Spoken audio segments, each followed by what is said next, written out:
حضور علیہ الصلاۃ والسلام کی اونٹنی آ کر حدیبیہ کے قریب بیٹھ گئی، اٹھانا چاہا مگر وہ نہ اٹھی۔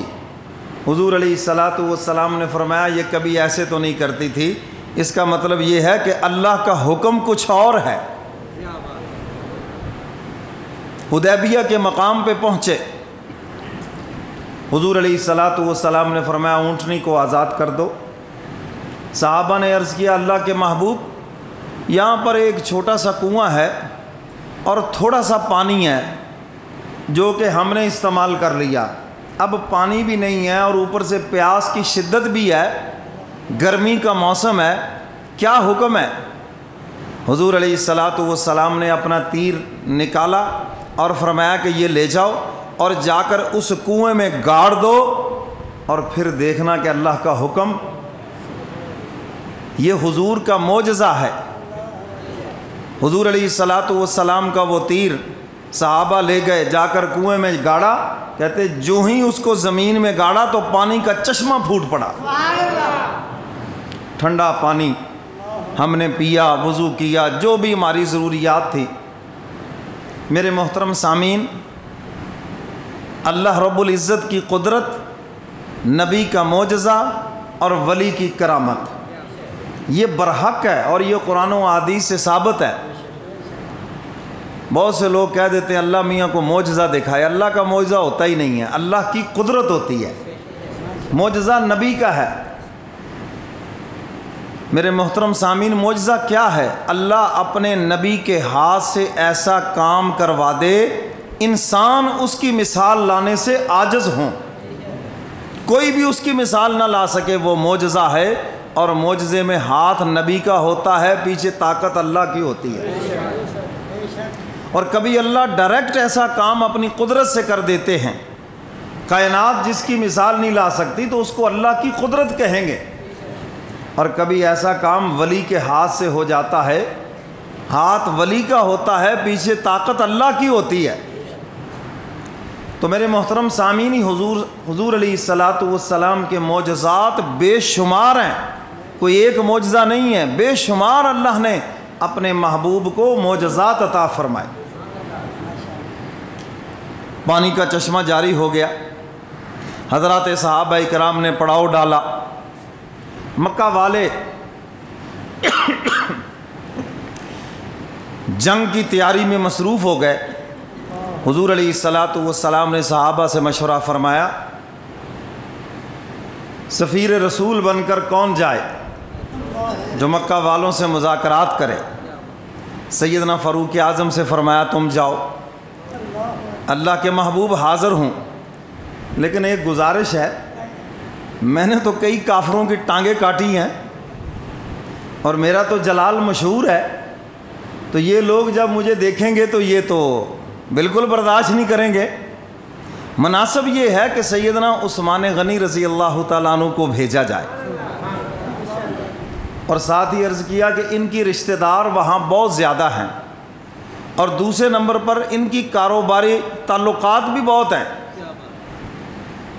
تو اس لیے اگر ان کو بھیجا جائے تو کاروباری تعلقات بھی کام آئیں گے اور رشتہ داری بھی کام آئے گی۔ اللہ کے دین کو پھیلانے کے لیے ان تعلقات کو کام میں لانا چاہیے۔ ہم تو دنیا کے مفادات کے لیے صرف لاتے ہیں، دین کے لیے لاؤ۔ سیدنا عثمان غنی رضی اللہ تعالیٰ عنہ کو حضور نے حکم دیا، حاضر ہوں اللہ کے محبوب، تشریف لے گئے سفیر رسول بن کر، حضور کے نمائندے بن کر مذاکرات کے لیے مکہ میں داخل ہو رہے ہیں۔ اب میری طرف دیکھیں، حضرت عثمان غنی کی جو تہ بند شلوار وہ ٹخنوں سے اوپر ہے۔ ساتھیوں نے کہا عثمان یہ آپ ذرا نیچے کر لیں، یہ مکہ والے ہر سیدھی بات کا الٹا مطلب نکالتے ہیں، تو یہ کہیں گے دیکھو جی عثمان غنی جب مکہ میں تھے کتنے مالدار تھے، مکہ چھوڑ کر مدینہ گئے، اتنے غریب ہو گئے کہ جسم ڈھانپنے کے لیے پورا کپڑا بھی نہیں ہے۔ اب حضور کی سنت کیا ہے؟ ٹخنوں کو، مرد ٹخنوں کو ننگا رکھیں، عورتیں ٹخنوں کو، اور کر دیا ہم نے الٹ۔ کیا کر دیا؟ عورتوں نے ٹخنے کر دیے ننگے اور مردوں نے ٹخنے چھپا لیے. کیوں جی الٹ کر دیا کہ نہیں؟ اللہ کے نبی نے کہا ٹخنے ننگے رکھو، نبی کی بات نہیں مانی. اس انگریز ملعون نے کہا گھٹنے ننگے کر دو، وہ کر کے دکھا دیے. کیوں جی کیے یا نہیں کیے؟ آج کل گرمی کا موسم، اچھے بھلے ہمارے نوجوان موٹر سائیکل پہ پھر رہے ہیں گھٹنے ننگے، ان کو شرم حیا نہیں. حالانکہ یہ گھٹنے سے لے کر ناف تک ننگیز ہے. اگر اس کا کوئی حصہ بھی ننگا ہو جائے ایسے ہی ہے جیسے وہ سارا ہی ننگا ہو گیا. وہ پھرتے ہیں. جسم کا دیکھنا بھی حرام ہے اور دکھانا بھی حرام ہے، اور اللہ کی لعنت ہے ایسے لوگوں کے اوپر جو اپنے ننگیز کو دوسروں کو دکھاتے. تو حضور کے کہنے پہ ٹخنے ننگے نہیں کیے، اور حضور کے دشمن کے کہنے کے اوپر گھٹنے بھی ننگے کر کے دکھا دیے. اب یہ سیدنا عثمان غنی عاشق رسول ہے. عشق اس کا نام ہے. عشق نام اتباع کا ہے. گرین پینٹ کا نام عشق نہیں ہے. یہاں جوتے کا وہ نشان بنانے کا نام عشق نہیں ہے. منہ سے ایسے دعوے کرنے کا نام عشق نہیں ہے. عشق تو اتباع رسول کا نام ہے. سیدنا عثمان غنی سے کہا گیا یہ لوگ کیا کہیں گے، مذاق اڑائیں گے آپ کا کہ ان کے پاس تو جسم ڈھانپنے کے لیے کپڑا بھی نہیں. سنو عاشق صادق کا جواب. فرمایا ان بے وقوفوں کی وجہ سے میں اپنے نبی کی سنت چھوڑ دوں؟ یہ جو مرضی کہتے رہیں، مجھے اس کی کیا پرواہ ہے. میرے محبوب کی ادا یہ ہے، بس میں نے اس کو اپنانا ہے. کسی کو اچھا لگے یا برا لگے مجھے اس سے کوئی سروکار نہیں. سمجھ آ گئی بات؟ اگر یہی جذبہ ہمارے دلوں میں بھی بیٹھ جائے ہم بہت سے گناہوں سے بچ جائیں. بہت سے گناہوں سے بچ جائیں. لوگ کیا کہیں گے؟ لوگ کی کہیں گے؟ لوگ کیا کہیں گے؟ کچھ بھی نہیں. فوت ہو جاؤ تو انا للہ و انا الیہ راجعون، اور کیا کہیں؟ کچھ بھی نہیں. لوگوں کے کہنے سے ہوگا کیا؟ کچھ بھی نہیں. تو اس لیے لوگوں کی پرواہ نہ کریں، اللہ اس کے رسول کی پرواہ کریں. اگر میرا محبوب ناراض ہو گیا حوض کوثر پہ جب سامنا ہوگا تو حضور کیا کہیں گے؟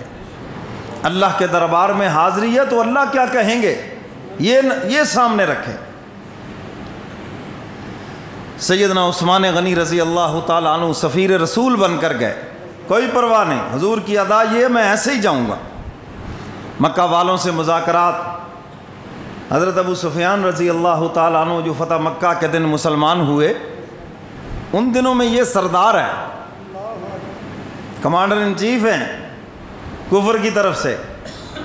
ان سے جا کر بات ہوئی، مذاکرات ہوئے کہ ہم لڑائی کے لیے نہیں آئے، ہم صرف عمرے کے لیے آئے اور کوئی ہمارا مقصود نہیں ہے. انہوں نے کہا عثمان ہم آپ کے نبی کو تو عمرے کی اجازت نہیں دیں گے، لیکن آپ کے لیے اجازت ہے. آپ کے لیے طواف کر لیں، عمرہ کر لیں. اللہ اکبر. انہوں نے کہا وہ عمرہ کیا عمرہ، وہ طواف کیا طواف ہے جو نبی کے بغیر ہو، جو حضور کی منشا کے بغیر ہو. عبادت بھی وہی عبادت ہے جس میں حضور کی رضا شامل ہو، حضور کی خوشی شامل ہو. میرے محبوب میری ایسی وفا سے توبہ. شاعر نے کہا نا میرے محبوب میری ایسی وفا سے توبہ جو تیرے دل کی کدورت کا سبب بن جائے. یہ بھی کوئی وفا ہے جس سے تو ناراض ہو جائے؟ وفا تو وہ ہے جس سے تو راضی ہو جائے. عبادت تو وہ ہے جس سے حضور راضی ہو جائیں، جس سے اللہ راضی ہو جائے. ہم دیکھتے نہیں ساڈا من راضی ہو جائے، ساڈی ہوب ہے جی، سانوں یہ چنگا لگتا ہے جی، ہیں مجھے اچھا لگا. آپ کو اچھا لگے یا برا لگے یہ کوئی معیار نہیں ہے. دیکھنا یہ ہے اللہ کو اچھا لگا، اس کے محبوب کو اچھا لگا تو وہی اچھا ہے. حضور کے بغیر میں طواف نہیں کروں گا. اچھا ادھر کسی نے حضور علیہ الصلاۃ والسلام کی خدمت میں عرض کیا اللہ کے محبوب عثمان کتنے خوش نصیب ہیں، طواف کر رہے ہوں گے، عمرہ کر رہے ہوں گے، ہم تو یہاں بیٹھے ہیں. حضور کا اعتماد دیکھیں. فرمایا عثمان میرے بغیر طواف کر ہی نہیں سکتا. حالانکہ حضور نے منع نہیں فرمایا تھا، لیکن حضور علیہ الصلاۃ والسلام کو اعتماد اتنا ہے، فرمایا میرا عثمان میرے بغیر طواف کر ہی نہیں سکتا. کیا بھی نہیں. میرے محترم سامعین، جب حضرت عثمان غنی نے جواب دیا کہ میں نے طواف نہیں کرنا حضور کے بغیر، سرداروں کو یہ بات بری لگی، ہمارے آگے جواب دے دیا۔ سیدنا عثمان غنی رضی اللہ تعالیٰ عنہ کو گرفتار کر لیا کہ آپ نے ہمیں جواب کیوں دیا؟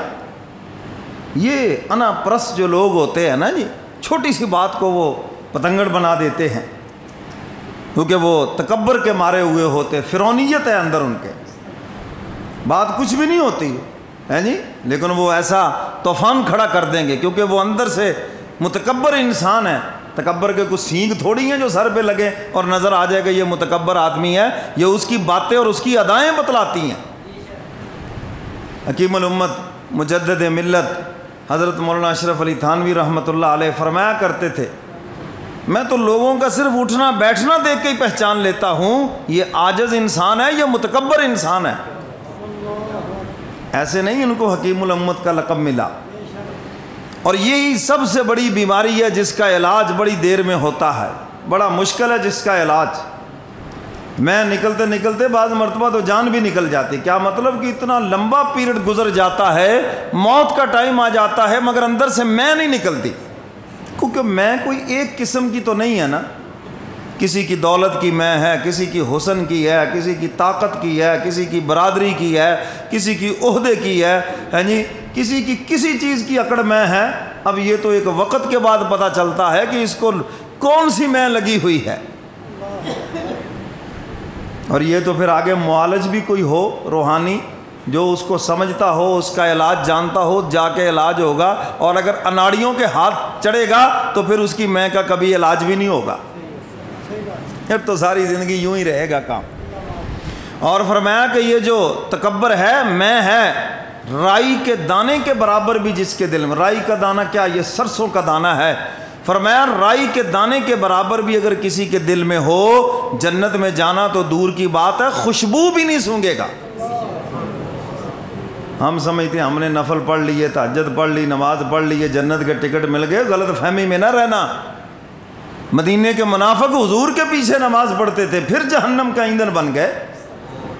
آج تو آپ آج کے مولویوں کے پیچھے نماز پڑھ رہے ہیں۔ تو یہ جو تکبر ہے، ریاکاری ہے، یہ جو میں ہے، جب تک یہ نہیں نکلے گی اندر سے، یاد رکھو اللہ اس کا رسول اندر نہیں آئے گا دل میں۔ اس کو مشائخ نے ایٹمی گناہ لکھا ہے، ایٹمی گناہ، جیسے ایٹم بم چلتا ہے کچھ نہیں بچتا، ایسے ہی جس کے دل میں تکبر کی بیماری ہو کوئی عمل نہیں بچتا اس کا۔ اللہ تعالی ہم سب کو اس سے محفوظ فرمائے۔ تو میرے محترم سامعین،